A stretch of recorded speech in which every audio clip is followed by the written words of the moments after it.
Me trompez-je, Maria Pacôme, si je vous dis que vous êtes une fausse calme? Me trompez-je? Non-je. Car s'il est une épithète qui vous colle à la peau, c'est pétulante. Vous êtes pétulante. Si vous étiez Descartes, votre devise serait « Je pense, donc je pétule ». Un poète transi d'amour à vos genoux pourrait fort bien d'ailleurs déclamer « Quand j'avance, tu pétules, comment veux-tu Je vous laisse la rime à votre appréciation, vous tous qui êtes ici au Studio 105. Voyez-vous, Maria Pacôme, j'ai toujours rêvé de jouer dans vos pièces, dans une de vos pièces, quitte à ne pas pouvoir en placer une, mais qu'importe. Vous communiquez votre énergie à tout le monde. Et tenez, j'ai beau être à 3 mètres de vous, eh bien j'ai la taupe qui feuge.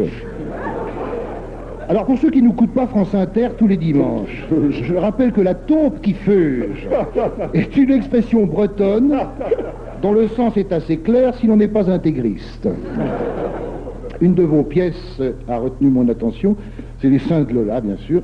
Avec humour et causticité, vous parvenez à évoquer le problème du vieillissement à travers les nichons. Un auteur masculin aurait pu traiter du même thème avec La bite à Bébert. Oui, La bite à Bébert, ça sonne bien. Mais pas un homme n'a osé. Car l'homme est plus fier de son sexe que la femme de l'est de ses seins. Une femme quadragénaire dira volontiers à son nouvel amant « Mon cher, je vous préviens qu'une fois déshabillé, pour saisir mes nibards, va falloir vous baisser. » Ce à quoi un amant distingué devrait répondre « Qu'importe mon amour, ma fertile, ma gerbe, les fruits mûrs, après tout, ne roulent que dans l'herbe. » Bon, ouais, c'est pas dégueu, c'est pas ça. J'espère que ça va me faire des droits d'auteur, tout ça. Mais l'amant, à l'inverse, s'estimerait outragé au plus profond de son orgueil s'il osait déclarer « Chez moi, c'est comme le clair de lune à Maubeuge, ce n'est qu'une fois par an que j'ai la taupe qui feuge. » Qu'est-ce que je suis con. Je suis con. Ça fait du bien d'être con de temps en temps. Car le théâtre accuse en cette fin de siècle une hypertrophie de la couille gauche. Si je peux me permettre cette hyperbole. J'ai vu dernièrement dans un CAC. Un CAC, c'est un centre d'action culturelle. Un CAC, je verrais mieux ça au féminin. Prenez votre temps. Une pièce intitulée « L'identité vacante », dont l'auteur est roumain, le metteur en scène moldovalaque et le directeur subventionné.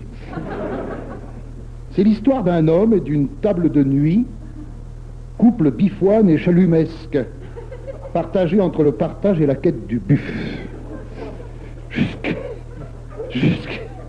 Jusqu'à la fin de la pièce, on se demande si le public va entrer dans la salle.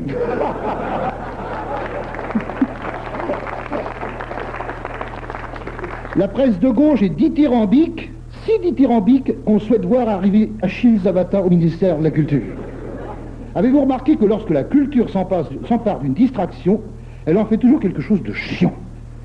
Par bonheur, il y a le public qui finit toujours par reconnaître les siens et qui met le temps nécessaire pour qu'on apprenne ce métier, le plus beau métier du monde, parce qu'on peut se lever tard. Ne soyons pas hypocrites. Tous les efforts de l'humanité tendent vers cette finalité suprême, rester au pieu le matin. La réussite aidant, on se paye une bonne pour vous apporter le petit-déj au lit. Moi, j'ai ma mère, ça va. Et en plus, elle est portugaise, donc ça fait double emploi. Certains excités du stade vous diront « Non, rien ne vaut le lever à 5 heures du mat, à la fraîche. Hey. Eh oui, tout le monde n'a pas dans son lit de quoi s'endormir tard. Oui, je m'écarte, mais si je ne m'écarte pas, qui m'écartera? Maria Pacôme, à bientôt sur les planches avec Les Seins de Lola numéro 2, le retour.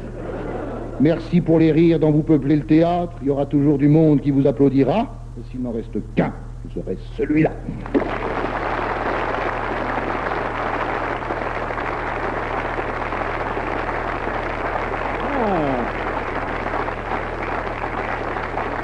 J'ai l'impression qu'il y a un ticket à gauche, Maria Pacôme, avec Patrick Fonte. J'ai l'impression qu'il y a un ticket à gauche, là.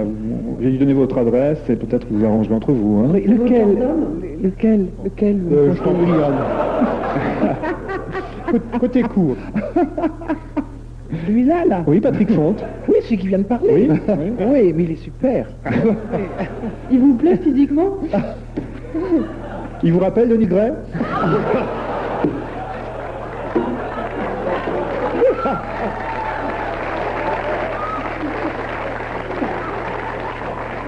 Je me suis vengé.